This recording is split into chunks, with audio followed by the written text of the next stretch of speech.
we know your typical issues is kind of the hands moving out towards the ball in transition, shaft is kind of steep. You can imagine like a little fish hook like this, or like, that's 100, right? Yep. And the last swing, you didn't feel this crazy, right? No. People are going to laugh at me for like saying this.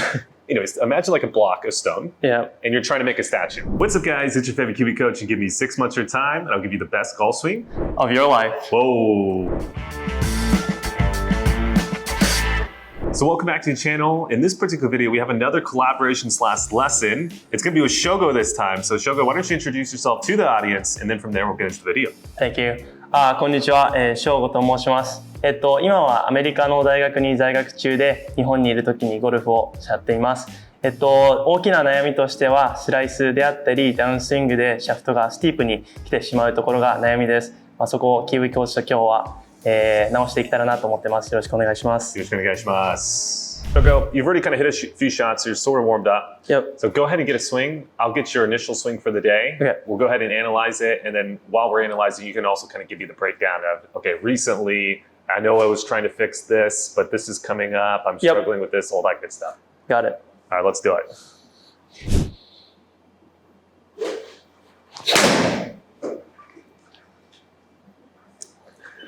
All right, and Shogo wanted everyone to know he doesn't play that much golf anymore. No.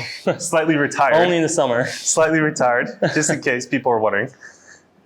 But that's a good swing. That's a good swing for someone. What do you play? Maybe like 10 times a year at this point? No, I actually play a lot of like golf when I'm back home, but not like when I'm in the States. So that's the issue, because I forget everything every time I come back home. So I have to start from zero. Start from fresh. So let's go over the analysis. While we're kind of doing this, Shogo, walk me through. We know your typical issues is kind of the hands moving out towards the ball in transition. Shaft is kind of steep. So walk me through when you've been practicing, kind of what are the issues when you're trying to fix this motion? So I try to, one of the things is that in my downswing, shaft gets too steep. So how I've been trying to fix that is by trying to just relax. That's the biggest thing. I think it has gotten a little bit better, but still, when I try to swing harder, you sort of speed up. Yep. That's the issue. How can I relax and speed up? So I think when it comes to kind of shaft pitch specifically, a lot of people say that too. If they relax, what ends up happening is kind of the twisting that they put on the club shaft kind of minimizes. Yeah.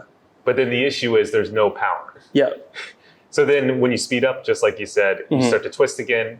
And it's really just putting a Band-Aid on the initial issue. Okay. Whereas if you learn how to twist correctly, you can actually now add power to that correct twisting motion. And then you can kind of get the correct shaft position while swinging fast and getting all that. So we can kind of go over that today. Okay. So let's take a look here.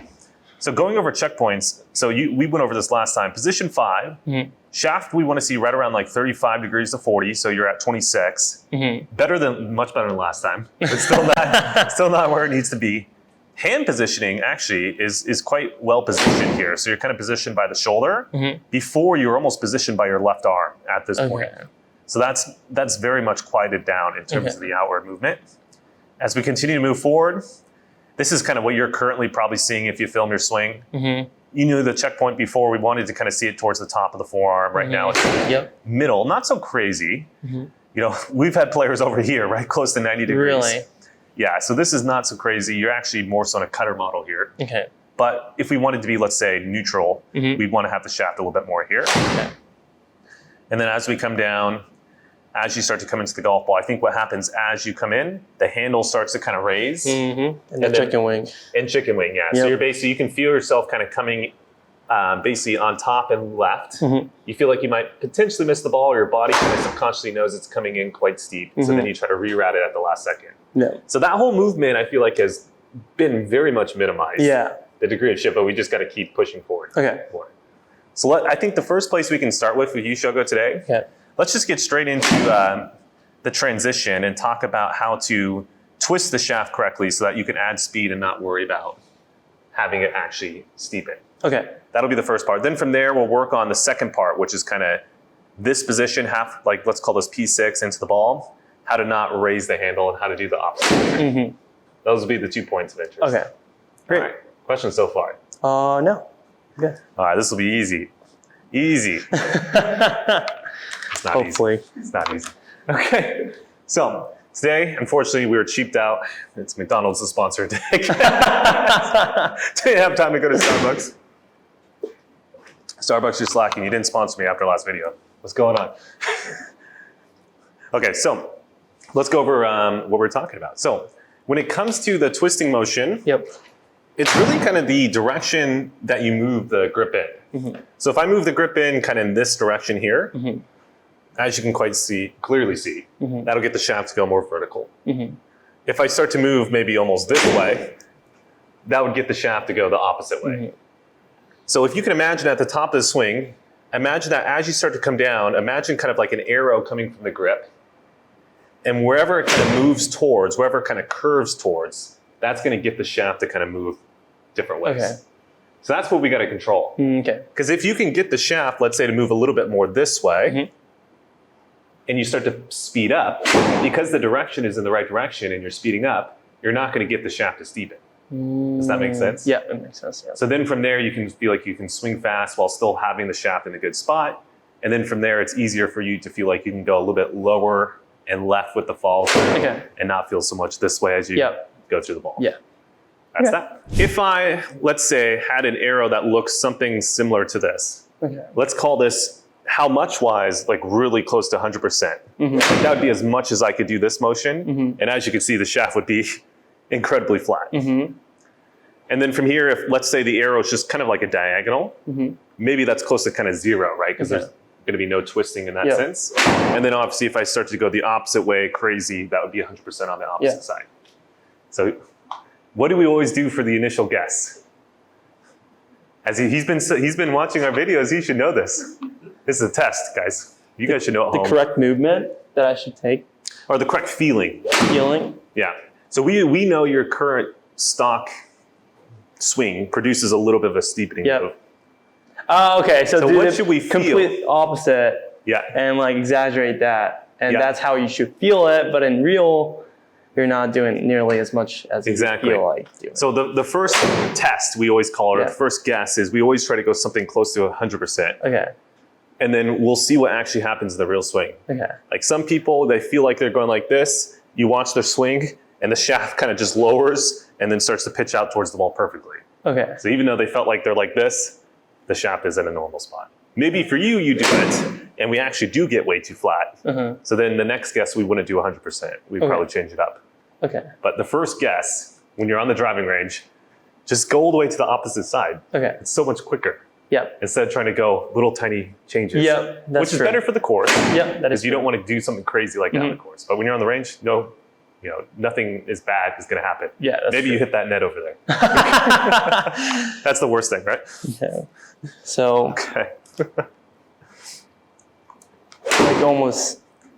Yeah, exactly. Imagine we call it on our videos like a fish hook. Okay. If you can imagine like a little fish hook like this, or like almost like an American U.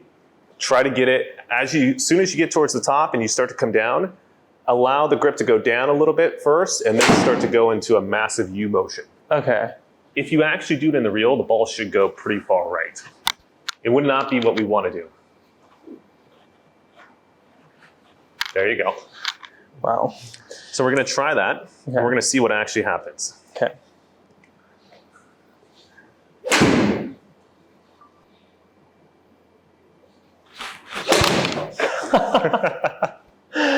It literally looked like Tiger was like trying to slice the ball. Yeah, your follow through definitely looked that way. So now, and this is something we always talk to our clients. It's like, think about the swing when you change one thing. Yeah. Let's say especially in the transition, the follow through area typically also needs to change. Yeah. What ends up happening first changing that thing is you don't have the mental capacity to also change the follow through as well. That is true. Yeah. So that's why you start to feel like really weird on the follow through and the ball starts to go old crazy spots. Yeah. That's normal.